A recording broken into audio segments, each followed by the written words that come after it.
Hello viewers, and if you're in the US, happy Groundhog's Day. As you no doubt know, Phil has predicted 6 more weeks of winter. I honestly don't see how that was a surprise to anyone, considering, hello, we're still in February. Well, on another note, as you no doubt know from my video from earlier, I was late with that chapter, so I had it released today. That video is the placeholder of January 26, 2023. So today's video, aka what you're listening to now, is the proper chapter for this day. So without further ado, let's get started. Chapter 7, Mudbloods and Murmurs. Harry spent a lot of time over the next few days dodging out of sight whenever he saw Gilderoy Lockhart coming down a corridor. Harder to avoid was Colin Creevey, who seemed to have memorized Harry's schedule. Nothing seemed to give Colin a bigger thrill than to say, "All right, Harry, 6 or 7 times a day in here. Hello, Colin." Back, however exasperated Harry sounded when he said it.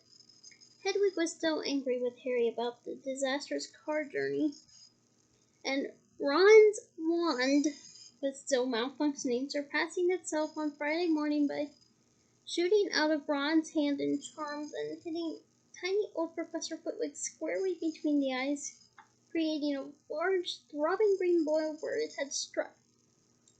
So with one thing and another, Harry was quite glad to reach the weekend. He, Ron, and Hermione were planning to visit Hagrid on Saturday morning. Harry, however, was shaking awake several hours earlier than he would have liked by Oliver Wood, captain of the Gryffindor Quidditch team. Honestly, Harry, I don't like waking up earlier than I would like to either. Especially if it's a Saturday morning. I'm not much of an early bird. "What's the matter?" said Harry groggily. "Quidditch practice," said Wood. "Come on." Harry squinted at the window. There was a thin mist hanging across the pink and gold sky. Now that he was awake, he couldn't understand how he could have slept through the racket the birds were making. "Oliver," Harry croaked, "it's the crack of dawn." "Exactly," said Wood. He was a tall and burly 6th-year, and at the moment his eyes were gleaming with a crazed enthusiasm.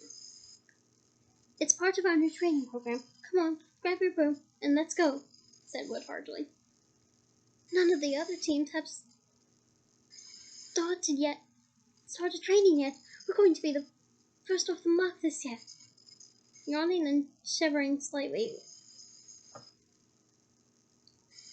Harry climbed out of bed and tried to find his Quidditch robes. "Good man," said Wood. "Meet you on the field in 15 minutes. When he'd found his scarlet team robes and pulled on his cloak for warmth, Harry scribbled a note to Ron explaining where he'd gone and went down the spiral staircase to the common room, his Nimbus 2000 on his shoulder. He had just reached the portrait hole when there was a clatter behind him and Colin Creevey came dashing down the spiral staircase, his camera swinging madly around his neck and something clutched in his hand. "I heard someone say your name on the stairs, Harry. Look what I've got here. I've had it developed. I wanted to show you." Harry looked bemusedly at the photograph Colin was brandishing under his nose. A moving black and white Lockhart was tugging hard on an arm Harry recognized as his own. He was pleased to see that his photograph itself was putting up a good fight and refusing to be dragged into view. As Harry watched, Lockhart gave up and slumped panting against the white edge of the picture. "Will you sign it?" said Colin eagerly. "No," said Harry flatly, glancing around to check that the room really was deserted. "Sorry, Colin, I'm in a hurry. Quidditch practice." He climbed through the portrait hole. "Oh, wow! Wait for me! I've never watched a Quidditch game before." Colin scrambled through the pool after him. "It'll be really boring," said Harry quickly, but Colin ignored him, his face shining with excitement. You were the youngest house player in 100 years, weren't you, Harry? Weren't you? Said Colin, trotting alongside him. You must be brilliant. I never flown. Is it easy? Is that your own broom? Is that the best one there is? Harry didn't know how to get rid of him. It was like having an extremely talkative shadow. I think we all go through that with younger family members. What do you guys think? I don't really understand Quidditch, said Colin breathlessly. Is it true there are four balls, and two of them fly around trying to knock people off their brooms?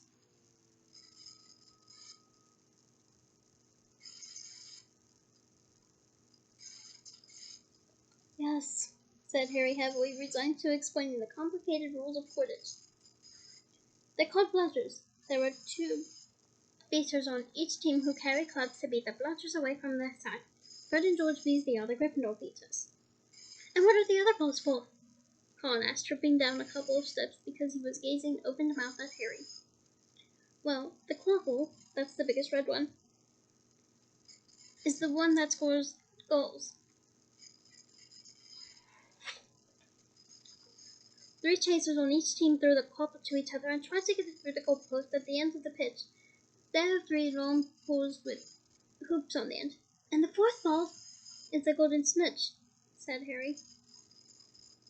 And it's very small, very fast, and difficult to catch. But that's what the Seekers got to do, because a game of Quidditch doesn't end until the snitch has been caught. And whichever team Seeker gets the snitch earned his team will have an extra 150 points. And you're the Gryffindor Seeker, aren't you? Said Colin in awe. Yes, said Harry as they left the castle and started across the dew-drenched grass. And there's the keeper too. He guards the goalpost. That's it, really. But Colin didn't stop questioning Harry all the way down the sloping walks to the Quidditch field, and Harry only shook him off when he reached the changing rooms. Colin called in after him in a piping voice. I'll go and get a good seat, Harry, and hurried up to the stands. The rest of the Gryffindor team, who were already in the changing room, Wood was the only person who looked truly awake. Fred and George Weasley were sitting puffy-eyed and tousled-haired next to fourth-year Alice Alicia Spinnet, who seemed to be nodding off against the wall behind her. Her fellow chasers, Katie Bell and Angelina Johnson, were yawning side by side opposite them. There you are, Harry. What kept you? Said Wood briskly. Now, I wanted a quick talk with you all before we actually get onto the field, because I spent the summer devising a whole new training program, which I really think will make all the difference. Wood was holding up a large diagram of the Quidditch field on which were drawn many lines, arrows, and crosses in different colorings. He took out his wand, tapped the board, and the arrows began to wiggle all over the diagram like caterpillars. That would be a very useful spell for Muggle teachers. As Wood launched into his speech about his new tactics, Fred Weasley's head drooped right onto Alicia Spinnet's shoulder, and he began to snore. The first board nearly took 20 minutes to explain, but there was another board under that, and a third under that one. Harry sank into a stupor as Wood droned on.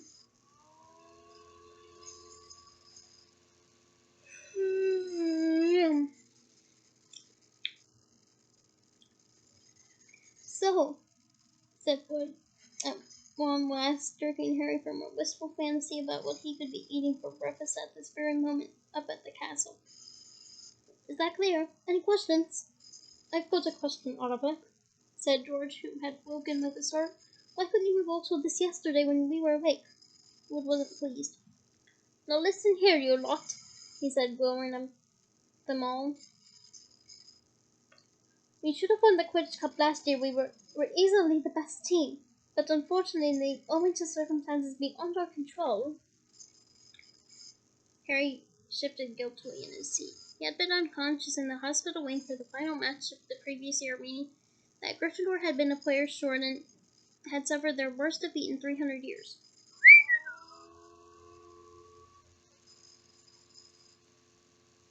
Wood took a moment to regain control of himself.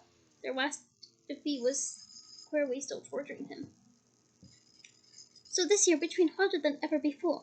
Okay, let's go and put our new theories into practice, Wood shouted, seizing his broomstick and leading the way out of the locker rooms. Stiff-legged and still yawning, his team followed.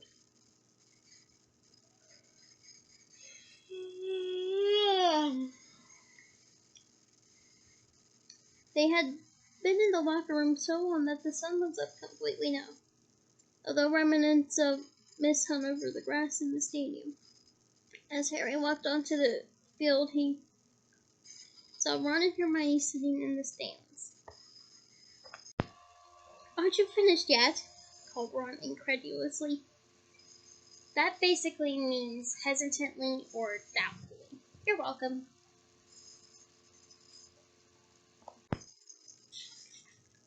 Haven't even started, said Harry, looking jealously at the toast and marmalade Ron and Hermione had brought out of the Great Hall.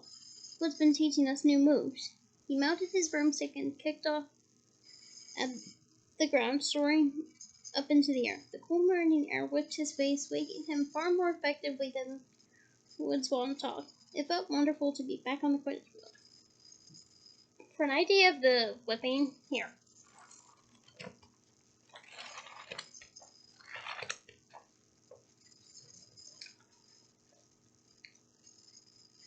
He soared right around the stadium at full speed, racing Fred and George. What's that funny clicking noise? Called Fred as they hurtled around the corner. Harry looked into the stands. Colin was sitting in one of the high seats, his camera raised, taking picture after picture. The sound strangely magnified in the deserted stadium. I don't really much have a clicker, so hopefully snaps work.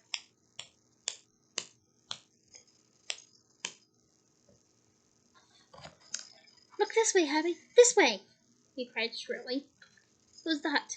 Said Fred. No idea. Harry lied, putting on a spurt of speed that took him as far away as possible from Colin. What's going on? Said Wood, frowning as he skimmed through the air toward them. Why's that first year taking pictures? I don't like it. He could be a Slytherin spy trying to find out about our new training program. He's in Gryffindor, said Harry quickly. And the Slytherins don't need to spy, Oliver, said George. What makes you say that? Said Wood testily. Because they're here in person, said George, pointing. Several people in green robes were walking onto the field, broomsticks in their hands. I don't believe it, Wood hissed in outrage. I booked the field for today. Let's see about this. Wood shot toward the ground, landing rather harder than he meant to in his anger, staggering slightly as he dismounted. Harry, Fred, and George followed. Flint! Wood bellowed at the swimming captain. This is all practice time. We got up specially. You can clear off now. Marcus Flint was even larger than Wood. He had a look of trollish cunning on his face as he replied, Plenty of room for all of us, Wood. Angelina, Alicia, and Katie had come over too. There were no girls on the Slytherin team who stood shoulder to shoulder facing the Gryffindors, glaring to a man. But I booked the field, said Wood, positively spitting with rage. I booked it! Ah, said Flint, but I've got a specially signed note here from Professor Snape. I, Professor S. Snape, give the Slytherin team permission to practice today on the Quidditch field owing to the need to train their new seeker. You've got a new seeker? Said Wood, distracted. Where? And from behind the 6 large figures before them came a 7th smaller boy, smirking all over his pale, pointed face. It was Draco Malfoy. Aren't you Lucius Malfoy's son? Said Fred, looking at Malfoy with dislike. Funny you should mention Draco's father, said Flint, as the whole Slytherin team smiled more broadly. Let me show you the generous gift he's made to the Slytherin team. All 7 of them held out their broomsticks. 7 highly polished, brand new handles and 7 sets of fine gold lettering spelling the words Nimbus 2001 gleamed under the Gryffindors' noses in the early morning sun. Very latest model. only came out last month," said Flint carelessly, flicking a speck of dust from the end of his own. "I believe it outstrips the old 2000 series by a considerable amount.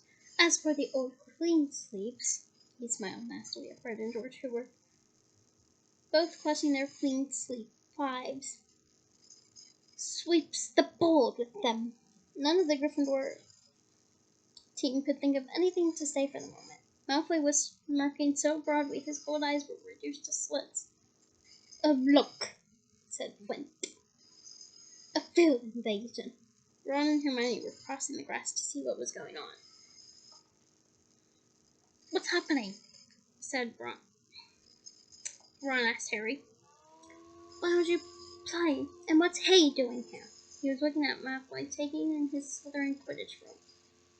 "I'm the new Slytherin seeker, Weasley," said Malfoy smoothly. "Everyone's been just admiring the brooms my father's got for our team." Ron gaped open-mouthed at the 7 superb broomsticks in front of him. "Good, aren't they?" said Malfoy smoothly. "But perhaps the Gryffindor team will be able to raise some gold and get new brooms too. You could raffle off those clean sleep lives. I expect the museum will be bid for them." The Slytherin team howled with laughter. "At least no one on the Gryffindor team had to buy their way in. They got in on pure talent," said Hermione sharply. The smug look on Malfoy's face flickered. "No one asked for your opinion, you filthy little mudblood," he spat. Harry knew at once that Malfoy had said something really bad because there was instant uproar at his words. Flint had to dive in front of Malfoy to stop Fred and George from jumping on him. Alicia shrieked, "How dare you!" And Ron plunged his hand into his robes, pulled out his wand, yelling, "You'll pay for that one, Malfoy," and pointed it furiously under Flint's arm at Malfoy's face. A wild bang echoed the stadium, and a jet of green light shot out the wrong end of a bronze wand, hitting him in the stomach and sending him reeling backward onto the grass. "Ron! Ron! Are you alright?" squealed Hermione. Ron opened his mouth to speak, but no words came out. Instead, he gave an almighty belch, and several slugs dribbled out of his mouth onto his lap.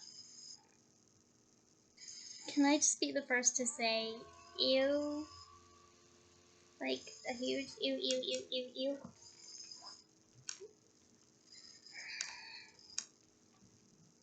The Slytherin team were paralyzed with laughter. Flint was doubled up, hanging onto his new broomstick for support. Malfoy was on all fours, banging the ground with his fist. The Gryffindors all gathered around Ron, who kept belching large, glistening slugs. Nobody seemed to want to touch him. I mean, if you throw up slugs, I don't think you'd want someone to touch you either. It's just gross. "We better get him to Hagrid's. It's nearest," said Harry to Hermione, who nodded briefly, and the pair of them pulled Ron up by the arms. "What happened, Harry? What happened? Is he ill? But you can hear him, can't you?" Colin had run down from his seat and was now dancing alongside them as they left the field. Ron gave a huge heave, and more slugs dribbled down his front. "Ooh!" said Colin, fascinated and raising his camera. "Can you hold him still, Harry?" I would not be that fascinated. I don't know about any of you guys, but I would not be that fascinated. I just wouldn't. "Get out of the way, Colin," said Harry angrily. He and Hermione supported Ron out of the stadium and across the grounds toward the end of the forest. "Nearly there, Ron," said Hermione as the gamekeeper's cabin came into view. "You'll be all right in a minute. Almost there." They were within 20 feet of Hagrid's house when the front door opened, but it wasn't Hagrid who emerged. Gilderoy Lockhart, wearing robes of the palest mauve today, came striding out. Another lovely color to the list of wardrobe choices. Mauve is such a beautiful color. It does not get the recognition it deserves, let me tell you. "Quick, behind here!" Harry hissed, dragging Ron behind the nearby bush. Hermione followed, somewhat reluctantly. "It's a simple matter if you know what you're doing, Lockhart was saying loudly to Hagrid. If you need any help, you know where I am. I'll let you have a copy of my book. I'm surprised you haven't already got one. I'll sign one tonight and send it over. Well, goodbye. And he strode away toward the castle. Harry waited until Lockhart was out of sight, then pulled Ron out of the bush and up to Hagrid's front door. They knocked on urgently. Hagrid appeared at once, looking very grumpy, but his expression brightened when he saw who it was. Been wondering when you'd come to see me. Come in, come in. Thought you might have been Professor Lockhart back again. Harry and Hermione supported Ron over the threshold into the one-room cabin, which had an enormous bed in one corner, the fire crackling merrily in the other. Hagrid didn't seem perturbed by Ron's slug problem, which Harry hastily explained as he lowered Ron into a chair. By the way, perturbed basically means disturbed. You're welcome.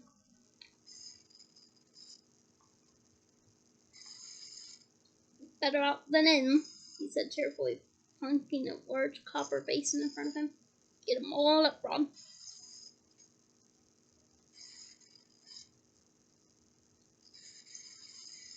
I don't think there's anything to do except wait for it to stop, said Hermione anxiously, watching Ron bend over the basin. That's a difficult curse to work at the best of times, but with a broken wand.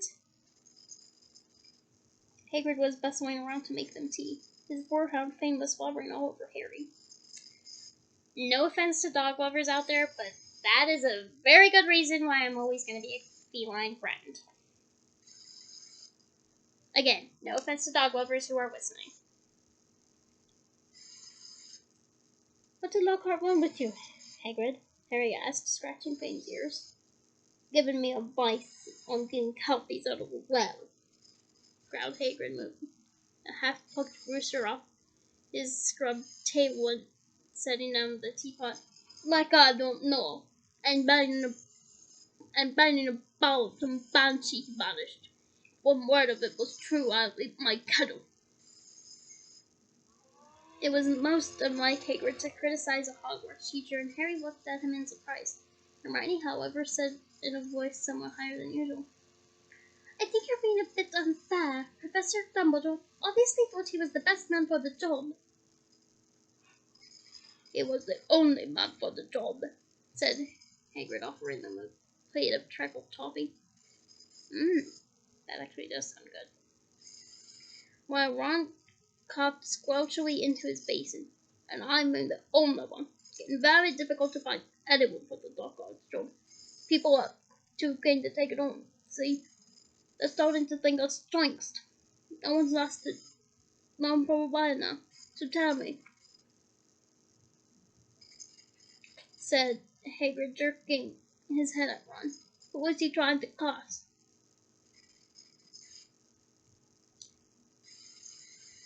Malfoy called Hermione something. It must have been really bad because everyone went wild.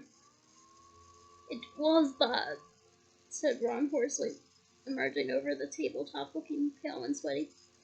Malfoy called her mudblood, Hagrid. Ron dived out of sight again as a fresh wave of slugs made their appearance. Ron looked out. Hagrid looked outraged. Hey, down on! He growled at Hermione. He did, she said, but I don't know what it means. I could tell it was really rude, of course. It's about the most insulting thing he could think of, gasped Ron, coming back up. Mudblood's a really foul name for someone who is muggle-born. You know, no magic parents. There are some wizards, like Malfoy's family, who think they're better than anyone else because they're what people call pure blood. Honestly, I consider myself pure blood, and I have no, and I do mean no prejudices towards muggle-borns. So if you're a muggle-born and you're listening, I have no prejudice towards you. He gave a small burp, and a single slug fell into his outstretched hand. He threw it into the basin and continued. I mean, the rest of us know it doesn't make any difference at all. Look at Devil Lombard. He's pure blood and he can hardly stand the cauldron the right way up. And they haven't invented a spell or Hermione can't do, said Hagrid, proudly making Hermione go. A brilliant shade of magenta. That's the type of pink I'm very fond of, by the way. The disgusting thing to call someone, said Ron, wiping his sweaty brow with a shaking hand.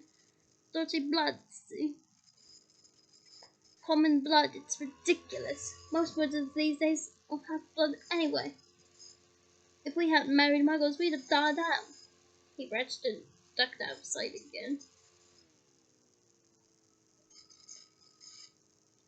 Well, I don't blame you for trying to curse him, Ron, said Hagrid wildly over the thuds of more slugs hitting the basin. But maybe it was a good thing your one backfired. Expect Lucius Malfoy would come marching to the school because to some, at least you're not in trouble.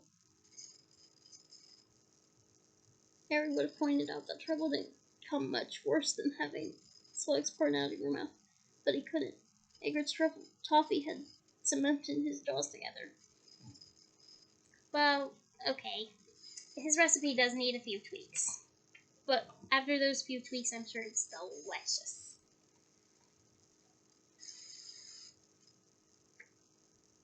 Harry, said Hagrid abruptly as though struck by a sudden thought, got a bone to pick with you. I've heard you've been given out signed photos. How come I haven't got one?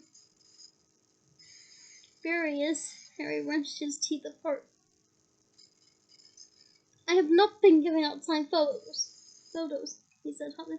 If Lockhart's still spreading that around. But then he saw that Hagrid was laughing. I'm only joking, he said, patting Harry genially on the back and sending him face first into the table. I knew you hadn't really. I told Lockhart you didn't need to. You're more famous than him without trying. Bet he didn't like that, said Harry, sitting up and rubbing his chin. Don't think I did, said Hagrid, his eyes twinkling. Then I told him I'd never read one of his books, and he decided to go. Draco Topi, Ron, he added as Ron reappeared. No thanks, said Ron weakly. Better not risk it. Come and see what I've been growing, said Hagrid as Harry and Hermione finished the last of their tea. In the small vegetable patch behind Hagrid's house were dozens of the largest pumpkins Harry had ever seen. Each was the size of a large boulder. Getting on well, aren't they? Said Hagrid happily. For the Halloween feast. It'll be big enough by then.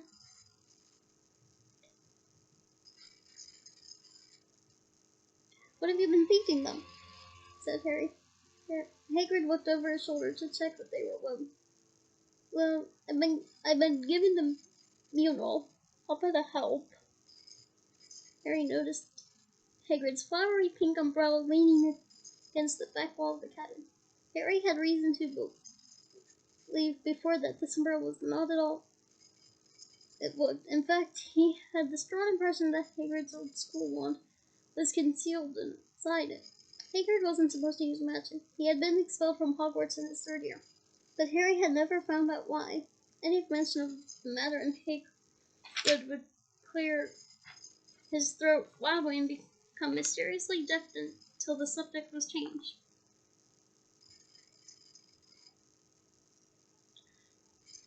An engagement charm, I suppose, said Hermione halfway between disapproval and amusement.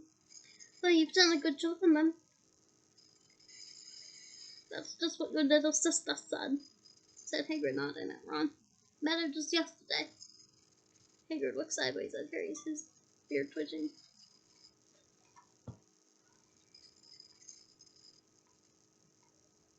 Said she was just looking around the grounds, but I reckon she was hoping she might run into someone else at my house. He winked at her. You asked me, she wouldn't say no to a song. Oh, shut up, said Harry.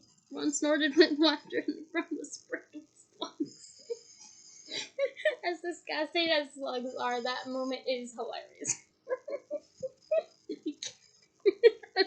If you can't tell by my laughter. What's that?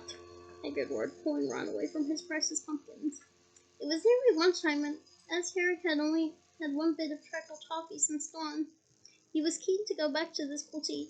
They said goodbye to Hagrid and walked back up to the castle. Ron picked coughing occasionally, but only bringing up 2 very small slugs. They had barely set foot in the cool entrance hall when a voice rang out. "There you are, Potter! Weasley!" Professor McGonagall was walking toward them looking stern. "You will both do your detentions this evening." "What are we doing, Professor?" said Ron, nervously suppressing a burp. "You will be polishing this. Okay. You will be polishing the silver in the trophy room with Mr. Filch," said Professor McGonagall. "And no magic, Weasley. Elbow grease." Ron gulped. Argus Filch, the caretaker, was loved by every student in the school.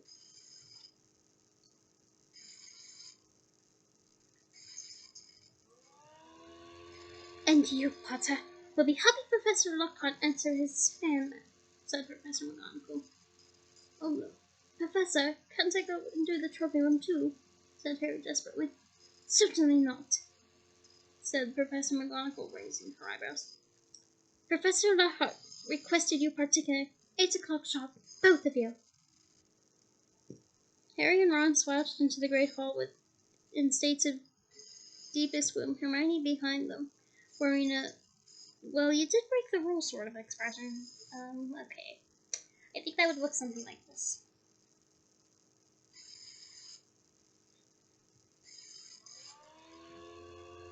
Harry enjoyed his shepherd's pie. That is very good, I admit. Though, I'm more of a cottage pie person, since shepherd's pie is with lamb. Which I did not know. Like, believe it or not, I did not know that shepherd's pie was made with lamb. I always thought it was the one with beef, but it turns out the one with beef is called cottage pie. I honestly didn't know that until I did a random search some days ago. Like, wow. I'm a cottage pie person. But I bet shepherd's pie is exceptionally delicious when cooked right. As much as he thought. Both he and Ron felt they'd got the worst deal. "Filch will have me there all night," said Ron heavily. "No magic! There must be about 100 cups in that room. I'm no good at muggle cleaning." "I'd swap any time," said Harry Howley. "I've had loads of practice with the Dursleys. Answering Lockhart's fan mail, he'll be a nightmare." Saturday afternoon seemed to melt away, and in what seemed like no time, it was 5 minutes to 8, and Harry was dragging his feet along the second-floor corridor to Lockhart's office. He gritted his teeth and knocked. The door flew open at once.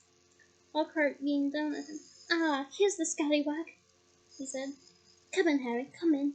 Shining brightly on the walls by the light of many candles were countless framed photographs of Lockhart. He even had signed a few of them. Another large pile lay on his desk. "You can address the envelopes," Lockhart told Harry, though this was a huge treat. This first one's to Gladys Goodwin, bless her. Huge fan of mine." The minutes snailed by. Harry let Lockhart's voice wash over him occasionally, saying, and "right," and "yeah." Now and then he caught a phrase like, "Time's a fickle friend, Harry," or "Celebrity is as celebrity does." Remember that. The candles burned lower and lower, making the light dance over the many moving faces of Lockhart watching it. Harry moved his aching hand over what felt like the 1,000th envelope, writing out Veronica Smedley's address. "It must be nearly time to leave," Harry thought miserably. "Please let it be nearly time." And then he heard something quite apart from this fitting of the dying candles and Lockhart's prattle about his fans. It was a voice to chill the bone marrow, a voice of breathtaking ice-cold venom. Come to me. Let me rip you. Let me tear you. Let me kill you. Harry gave a huge jump and a large lilac blot appeared on Veronica's smuggly street. Honestly, I want pens that can write in lilac. That'd be nice. What? He said loudly. I know, said Lockhart. 6 solid months at the top of the bestseller list. Broke all records. No, said Harry frantically. That voice. Chloe, said Lockhart, looking puzzled. What voice? That voice that said, did you hear it? Lockhart was looking at Harry in high astonishment. What are you talking about, Harry? Perhaps you're getting a little drowsy. Great Scott! Look at the time. We've been here nearly 4 hours. I never have believed it. Time's flown, hasn't it? Harry didn't answer. He was straining his ears to hear the voice again, but there was no sound now except for Lockhart telling him he must expect a treat like this every time he got detention. Feeling dazed, Harry left. It was so late that the Gryffindor common room was almost empty. Harry went straight up to the dormitory. Ron wasn't back yet. Harry pulled on his pajamas, got into bed, and waited. Half an hour later, Ron arrived, nursing his right arm and bringing a strong smell of polish into the darkened room. My muscles have all seized up, he groaned, sinking on his bed.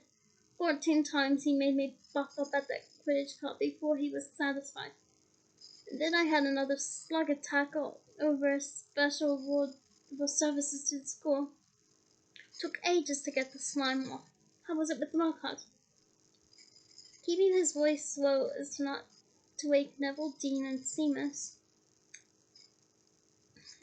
Harry told Ron exactly what he had heard.